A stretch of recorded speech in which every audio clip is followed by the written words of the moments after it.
Hey, namaskaram, everybody. I wanted to try out this new series of reading from spiritual text. Today, we're going to start with a book called God as Divine Mother: Wisdom and Inspiration for Love and Acceptance by Paramahansa Yogananda and Swami Kriyananda. If you haven't read already, I recommend that you get Paramahansa Yogananda's book, The Autobiography of a Yogi. That's a classic book. It was Steve Jobs' favorite book, and it's one of my favorite books ever written. I highly recommend you go check that out. And yeah, let's just hop into it. Let's see, I didn't do too much preparation. We're just gonna literally start the beginning. So, dedication. We, your humble disciples, offer this book as a bouquet of devotion dipped flowers at your feet, beloved Guru, Paramahansa Yogananda, and to our divine friend and guide, Swami Kriyananda. May this book of your works inspire many to feel God as the nearest of the near and the dearest of the dear.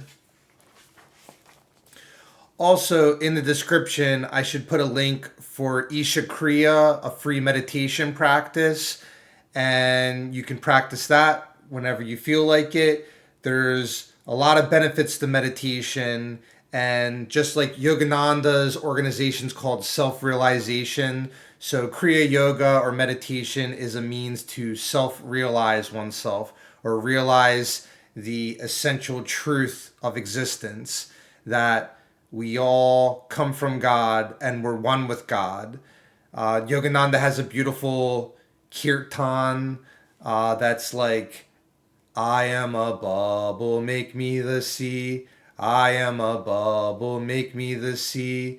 Make me the sea, oh, make me the sea. Make me the sea, oh, make me the sea. Wave of the sea, dissolve in the sea. Wave of the sea, dissolve in the sea. I am a bubble, make me the sea. So do thou, my Lord. So do thou, my Lord. All right, let's hop into it, shall we? But yeah, I sang that quick little kirtan because that's pretty much the gist of why we meditate is we're this little bubble of consciousness, we're a wave, and we come from oneness, and we're one with oneness, but we need to realize that. And the more we meditate, so as they break down, you can read Sadhguru's book, Inner Engineering, and the yogis kind of break this down that there's four paths to God. Karma yoga, which is selfless service. Jnana yoga, which is like discrimination of like truth and untruth. Bhakti yoga, love and devotion.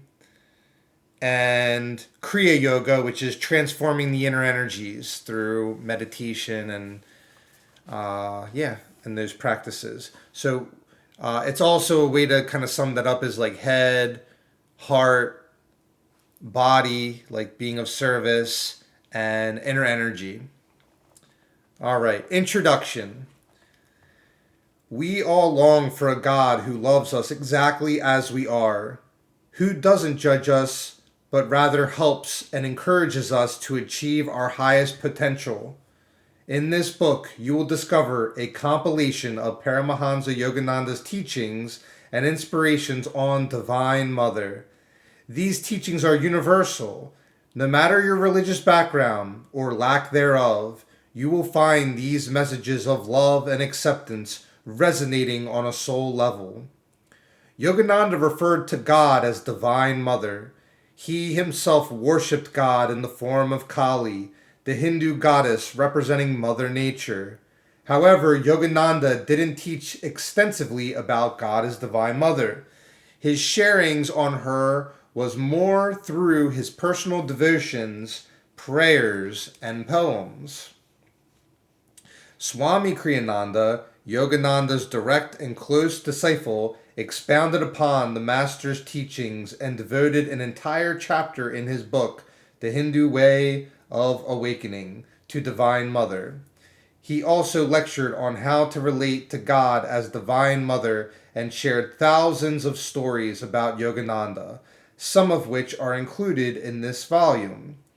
Part 1 presents Yogananda's wisdom concerning the Divine Mother, helping us understand who is Divine Mother, how do we connect with her, and for that matter, why would we want to connect with her? Part 2 is purely for sharing inspiration and awakening the heart's love through Yogananda's prayers and poems, as well as his and Kriyananda's chants and songs. May you feel the love of Divine Mother awakening in your heart of hearts, and may you share her blessings with everyone you meet and with the entire world, which is in such dire need of her mercy and compassion. As Yogananda often prayed, Divine Mother, may thy love shine forever on the sanctuary of our devotion, and may we be able to awaken thy love in all hearts. Om. Om. Om. Peace, bliss. God as Divine Mother. Part 1, Yogananda's teachings on Divine Mother. A lullaby of all soothing, rising, crashing waves. Sing to me the song of my beloved Mother Eternity. And then this is Anandamoyi Ma with Paramahansa Yogananda. Wow, that's a beautiful photo. You can also watch many videos about Anandamoyi Ma, an Indian saint and mystic. The other thing I was going to share too before I begin, well, like Om chanting is a practice in itself, and they say like how, like when you read in the Bible, I'm not going to quote it exactly, but there's this Jesus movie I watch all the time on YouTube, but it's like, but God with the word willed all of existence. So like all of existence is like a vibration, cosmic sound. Let there be light, the word was with God. That's the Bible quote I was thinking of, but I don't have it like perfectly memorized or anything. You get the point. In the beginning was the word, and the word was with God. There we go. And the word was God. But yeah, so that Om vibration and the ah, we focus on around the navel. The ooh, we focus on the heart chakra, anahata, and the we focus on vishuddhi, the throat chakra. And the ah would be the, let me think, Muladhara, Swadhisthana, Manipura. That would be Manipura chakra. All right. Chapter 1. Who is Divine Mother? Divine Mother, I care not what I may permanently possess, but give to me the power to acquire at will whatever I may daily need. Let me see too how long this chapter is, because if I can... Yeah, let's just read chapter 1, and then for the first video, I'll just end it there. So, let's see how it goes. Thanks for tuning in, everybody. Like and subscribe. I greatly appreciate the support, and I plan on making this a regular series as service to the gurus. And also, check out Sadhguru's Isha Foundation. I just highly recommend it. And that's pretty much that. All right, here we go. Human motherhood versus the Divine Mother. Hindus fondly quote the refrain from a famous poem by Shankaracharya. Bad sons there are many, but never has there been a bad mother. Considering how little this statement jibes with the evidence, since many mothers show themselves to be uncaring, indifferent, and capable of mistreating, and even occasionally hurting their own children, it says much for Indian womanhood that Hindus can even quote this statement sentimentally, yet I've never heard it quoted except with heartfelt and quite touching conviction. It must be added, nevertheless, that Shankaracharya's poems was not written in praise of human motherhood. He himself was nothing if not realistic. He saw human existence itself as an illusion. His poem, then, was in praise of the Divine Mother, and of her he spoke truly. Never has there been a bad mother. There are many kinds of love, but love for the mother, inspired initially by the mother's love for us, is very special. I don't mean to imply that the mother aspect of love stands alone, nor that it is necessarily the most satisfying for everyone. It is simply very special. It is difficult even for mothers to expand to others the love they feel for their own children. It is not so difficult, however, to create an abstraction of love for one's own mother and refine it to such a degree that one visualizes motherly love as smiling at one from nature herself, from every hillside, from every flower. The mother instinct. We should try always to refer present to cosmic realities. No human mother is perfect, unless indeed she has attained saintly perfection in God.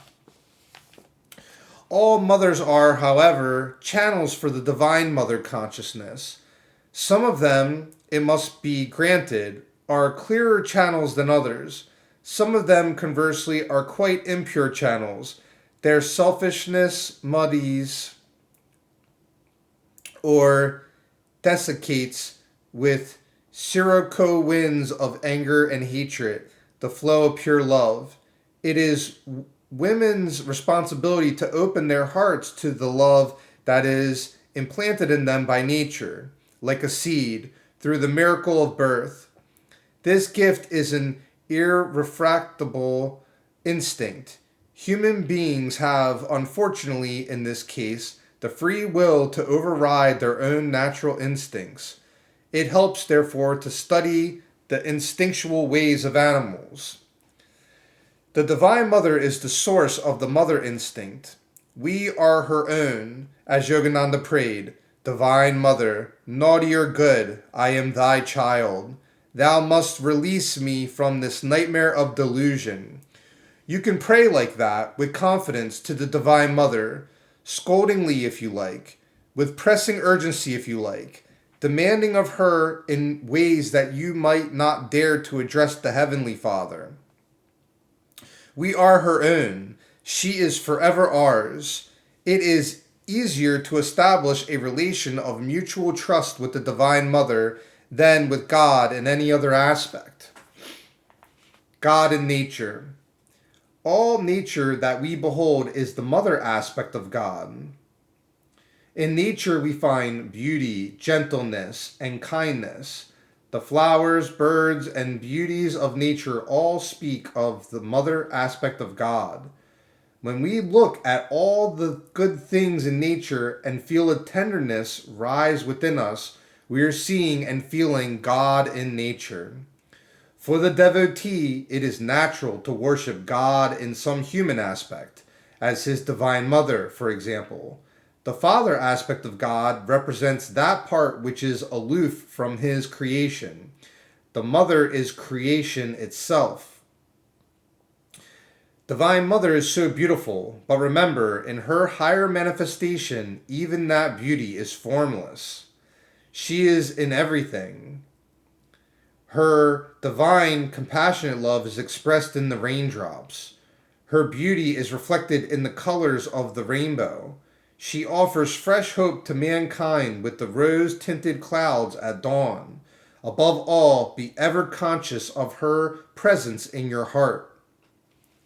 Form versus formless. Usually, human beings need some sort of human image to inspire them. The brave hero, rather than the abstraction. Courage, the noble public servant, not the abstraction.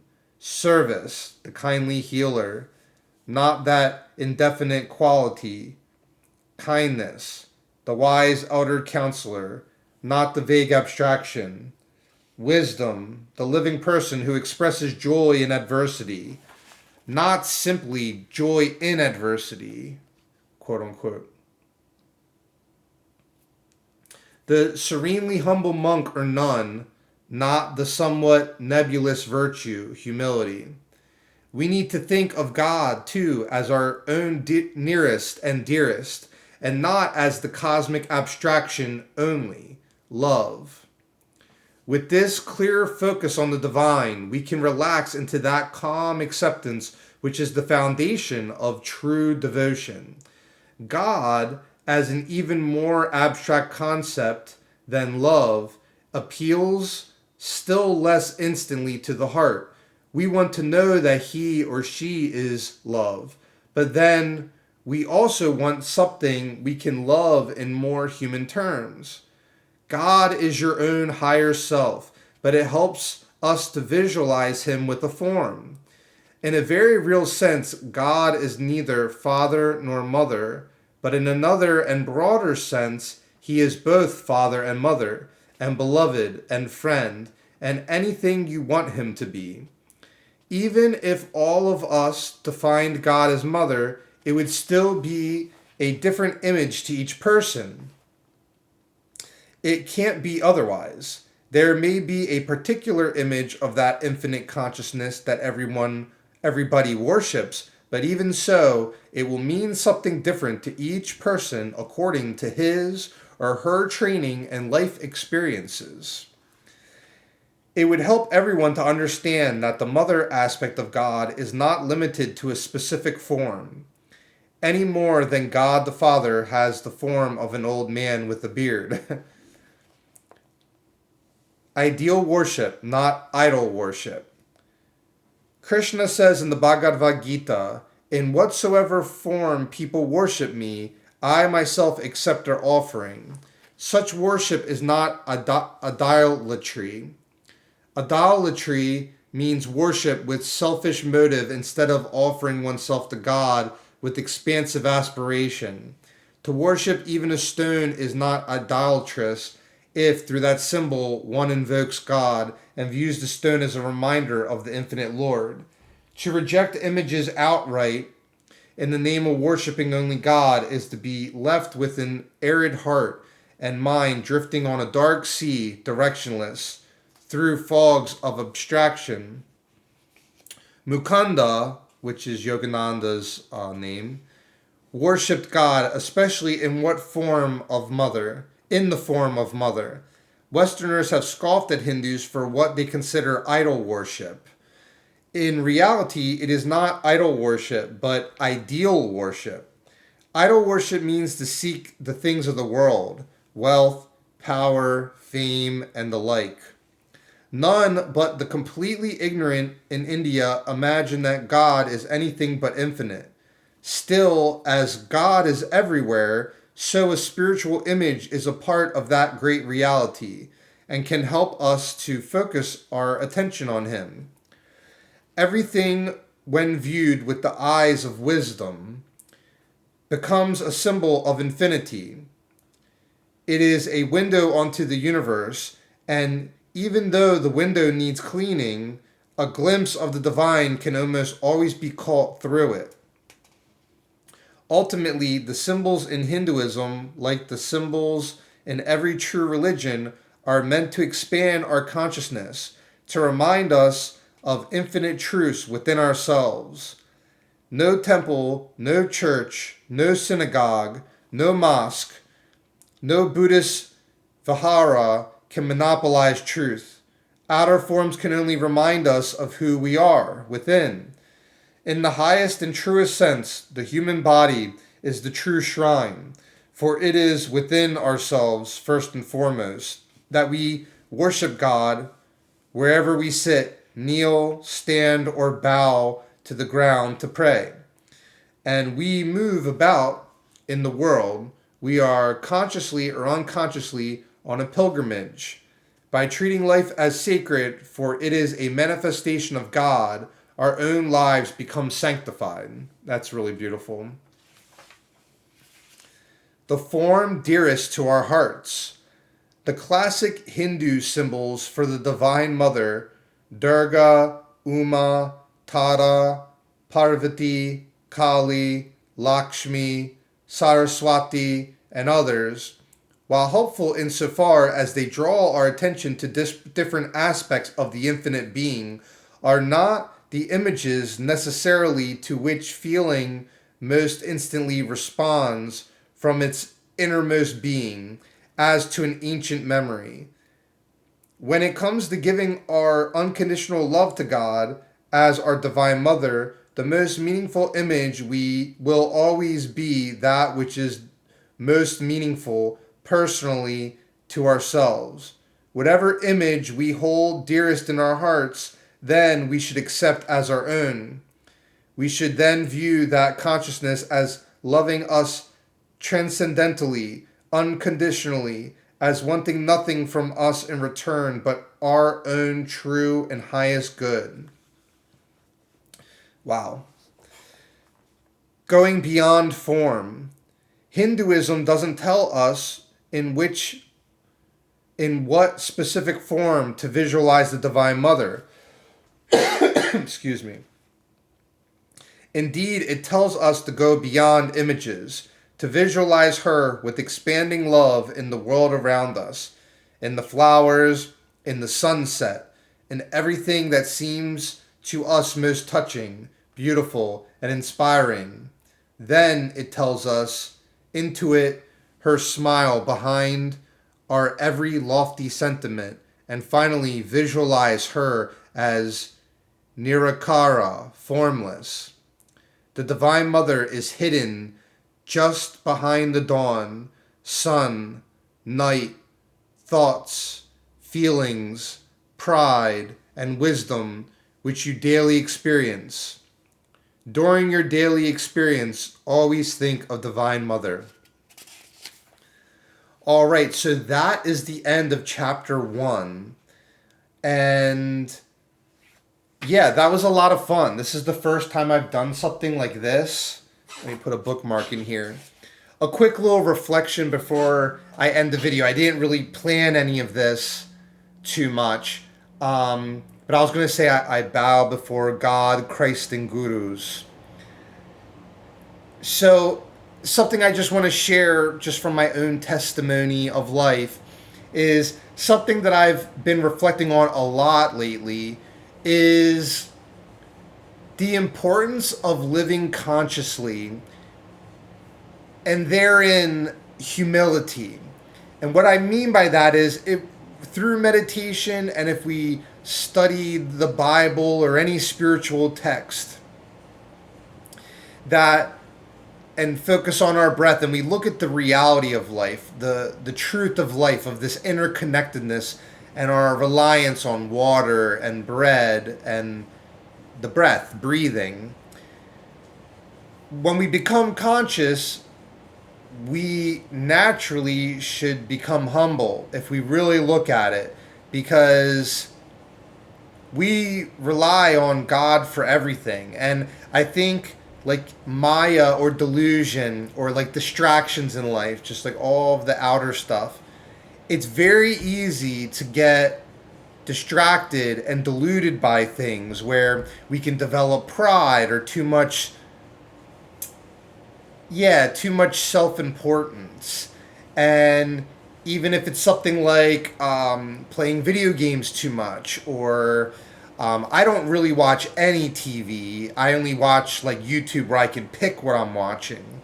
But my point though is that the best that we can in whatever capacity of being of service in life and, you know, being awesome to each other, being loving the best that we can, you know, living love.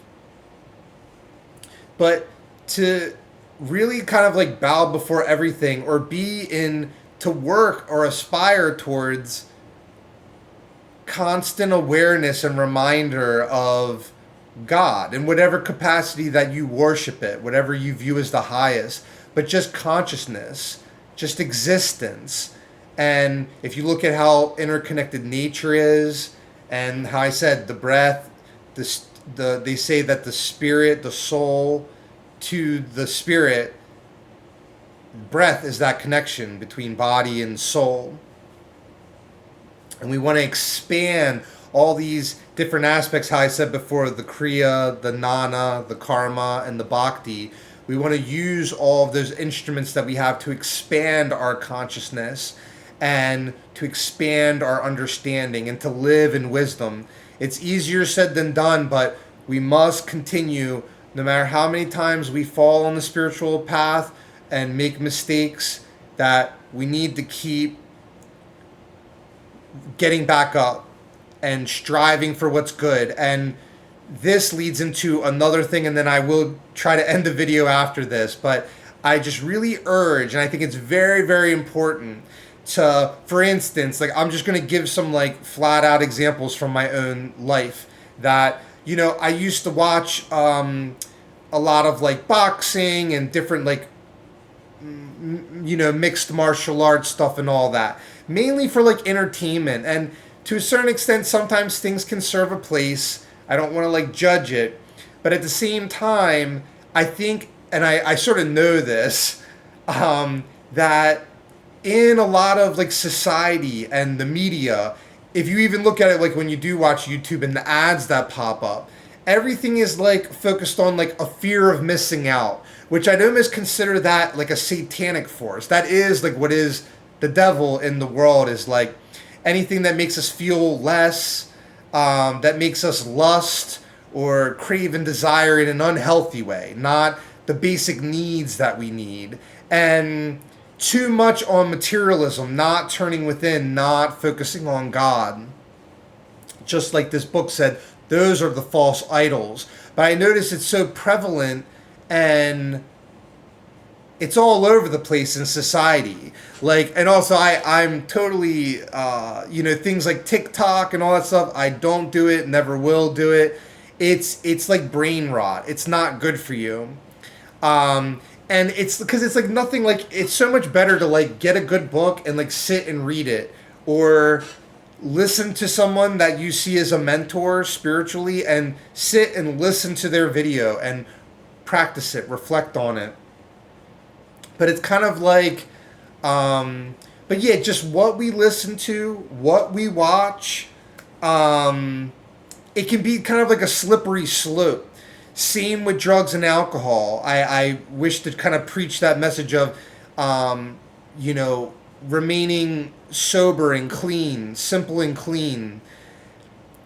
That is so important because it's a slippery slope addiction where,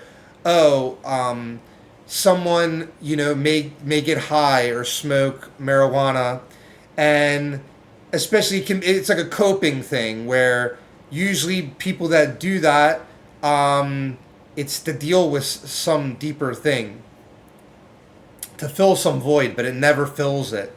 And even if it seems like it's a good thing at first, over time it becomes a dependence. It's not good for the body. It's not good for the mind. It's really not good for anything. And so, yeah, in general, I'd say, yeah, just stay away from those things. And it's just can be very deceptive. And it's like the devil, he like tricks us in that way. It's like, yeah, to not go too much into that, but it's like I've heard other people say too that it's like the devil or a satanic type force. It sometimes can have convincing things where it tells a bunch of truths, but then it slips in a lie. But when it slips in that lie, that's where the, you know, destruction can take place. So it's very easy to rationalize drugs and alcohol or toxic media. And I've noticed like anything that's like, you could say too, like, not to get too much into this, but it does need to be talked about. Like when people sexualize themselves too much or flaunt themselves or show off themselves too much and how they dress and how they're behaving, just because other people are doing it doesn't mean it's the right thing to do.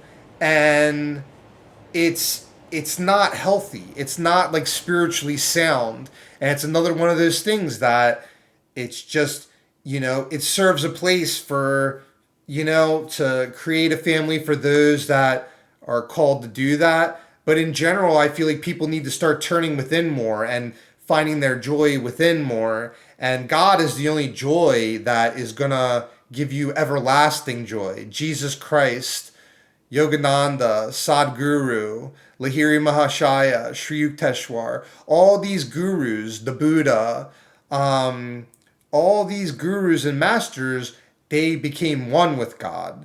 And an avatar like Jesus Christ, they are God in the flesh. It's God's son, so it's a perfect reflection of God.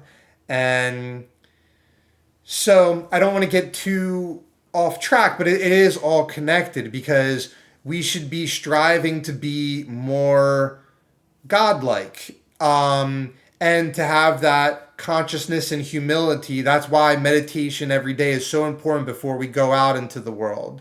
And to meditate whenever we can and pray all the time. Become prayerful and a quality of yourself. And even short prayers to divine, like heal me, protect me, keep me well, keep my community well, keep the world well. We need more of this in the world. It is urgent. It is urgent, dire, and necessary. So I've just noticed that there's just been like a lot of like evil, dark influences that are like prevalent in politics and commercials and shows and movies and media. It's predominant. Believe it or not, like Satan is all over the place. But how do you deal with Satan? You bring in the light. You bring in the light, the spiritual light. And God is light. And God is also beyond that light. He created the light. He is the light. So, if anything, let us not be worried or be afraid of these things. Let's be aware of it, but let it urge us to become the light or to open that light within us, become aware of the light, to be that light, to live that light, to love and bliss. And yes, life can be very challenging, but we need to let those challenges grow our patience, grow our strength, our spiritual strength, grow our awareness, no matter what happens. And you can do it. You can do it. Never give up. Never give up. Strive, strive, strive in a loving way. Keep keep fighting the good fight, but not fighting. I mean that like because we're spiritual warriors. But let's be peaceful. Let's be loving, and that's pretty much it. But I've been feeling these things a lot, very deeply lately, and that also inspired me to want to start this new series. Because even before, when I would make content, it was just gaming, gaming, gaming, getting high scores, doing all this stuff, and that's fine and good. But at our core, why are we doing things? We really need to ask ourselves that and become reflective of that, of what is in our heart, and to remember to take breaks and to have balance with things. It's very easy to just become obsessed with something and addicted to things. Because yeah, we think, oh, we quit drugs and alcohol a long time ago, or we overcome certain demons. But these demons can come in different ways where we can take that addiction and put it in the video games or to self-obsessiveness, and we develop a certain pride. And when we get success in life, these things are natural to a certain extent. But we end up learning anything you build up must fall down before God. So God is the beautiful nothingness that has created everything. Anything that we get comes from God. So let us remember that. Let us love one another, and let us be one in Christ and God. I bow before you all. Om, peace, bliss. Om. Om. Om.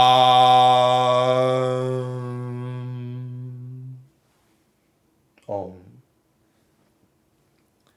And once again, like and subscribe because it greatly helps. And I want to build this channel even more to be a bridge of light and love and happiness for everybody. And I want to help all of you achieve your beautiful dreams that God wants for you to make this a more beautiful world full of light, laughter, and fun. So I'll catch you guys next video. Peace.